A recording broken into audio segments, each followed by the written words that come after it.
अभिक्रमित अनुदेशन के प्रकार, types of programme instructions. अभिक्रमित अनुदेशन के अगर हम प्रकार की बात करें तो ये मुख्य रूप से 3 प्रकार के होते हैं।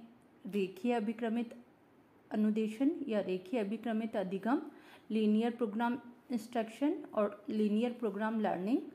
शाखीय अभिक्रमित अनुदेशन, ब्रांचिंग प्रोग्राम इंस्ट्रक्शन और मैथेटिक्स अभिक्रमित अधिगम या मैथेटिक्स प्रोग्राम इंस्ट्रक्शन।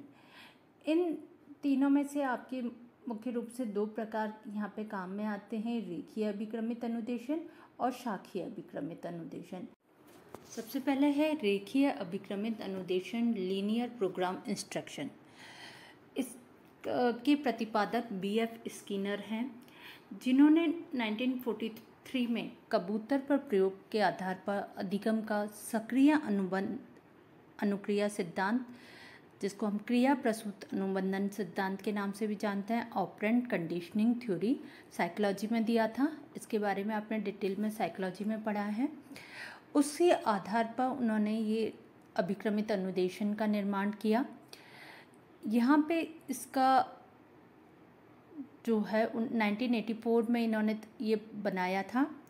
इन्होंने इसके लिए कहा है कि रेखीय अभिक्रमित अधिगम एक ऐसी अभिक्रम सामग्री है जिसमें कि प्रत्येक छात्र एक रेखीय क्रम में एक निश्चित पदों को पार करता हुआ आगे बढ़ता है। A program material sequence in which each student proceed in a straight line through a fixed rate of items। इसमें अभिक्रमित सामग्री ऐसी तैयार की जाती है कि स्टूडेंट एक पद के बाद, एक फ्रेम के बाद उससे संबंधित प्रश्न पढ़ते हैं और सही उत्तर होने पर ही आगे दूसरे पद पे जाते हैं। और ये जो वो सीखने की गति है उनकी, वो ये सारा कार्य एक रेखीय क्रम में, लीनियर सीक्वेंस में करते हैं। इसलिए इन्होंने इसको रेखीय अभिक्रमित अनुदेशन नाम दिया है। रेखीय अभिक्रम में जो अभिक्रम बनाए जाते हैं वे एक सीधी रेखा के रूप में होते हैं और प्रत्येक फ्रेम से एक नया फ्रेम निकलता है। इस प्रकार ये एक श्रृंखला की बातें एक दूसरे से जुड़े होते हैं, चैन की तरह होते हैं, एक क्रम में होते हैं, सीक्वेंस में होते हैं।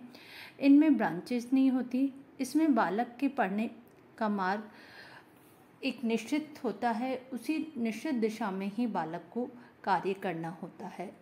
इसलिए इसको रेखीय अभिक्रमित अनुदेशन कहते हैं।